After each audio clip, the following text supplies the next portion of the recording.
Et votre téléjournal Acadie se poursuit après la pause. Marie-André, vous nous parlez d'un réalisateur, auteur aussi de la région de Bathurst, Marco Arsenault, qui travaille sur un projet bien personnel ces temps-ci. Exactement. Il va nous partager sans filtre les répercussions importantes qu'une passion vite devenue obsession a eu.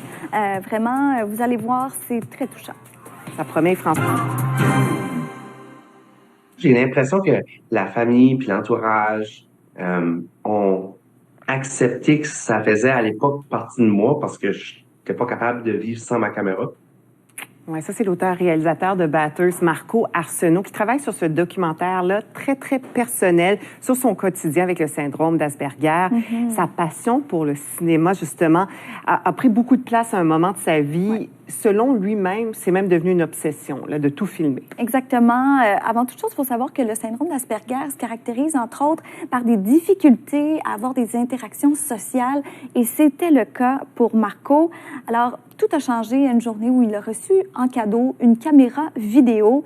Et ça a été un véritable point tournant, autant pour lui que pour sa famille, mais aussi le début d'une période difficile. Vous l'avez dit, Karine, il filmait tout le temps. Allons voir un extrait de la bande-annonce.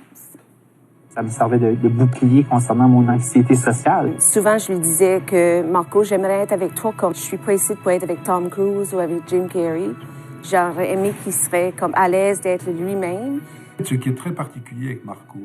Donc, vous en voyez là les images, eh bien, ce sont des archives personnelles. Et il avait vraiment la caméra pour toutes les situations, bonnes ou mauvaises, à l'école, avec ses amis, sa famille.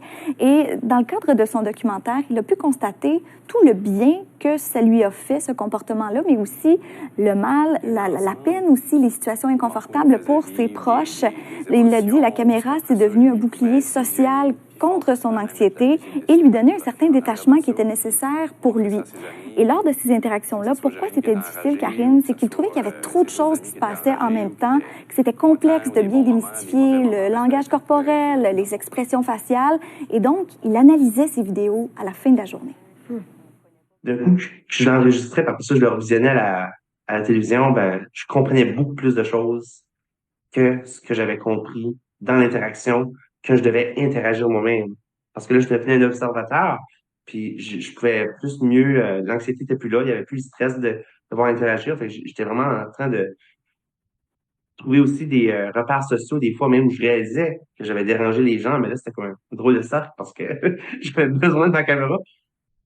C'est vraiment intéressant. Pour avoir été à l'école avec Marco Arsenault, on le voyait jamais sans sa caméra, c'est vrai. Mais pourquoi il veut partager ça au grand public maintenant? Il y a plusieurs raisons. Dans ce processus-là, c'est important pour lui, cette discussion-là, cette ouverture avec sa famille pour permettre à tous et chacun d'avancer. C'était émotif qu'il me disait, mais ça a vraiment fait du bien. Et pour lui, c'est une chance d'aborder le sujet d'une manière un peu différente, avec sa touche personnelle et de s'ouvrir sur le monde. Pas juste les gens qui vont visionner, mais lui aussi. J'ai beaucoup appris aussi, à travers de ça, à mieux accepter les autres aussi dans leurs différences.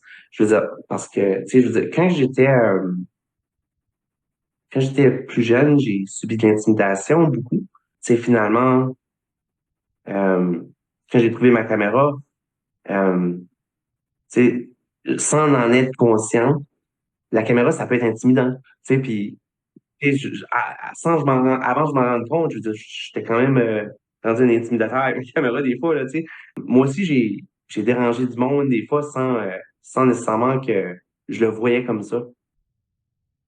Les discussions seront assurément nombreuses. Le film documentaire prendra l'affiche. Il n'y a pas de date encore, mais c'est cette année, probablement. Donc, suivez-le sur ses pages, sur ses réseaux sociaux.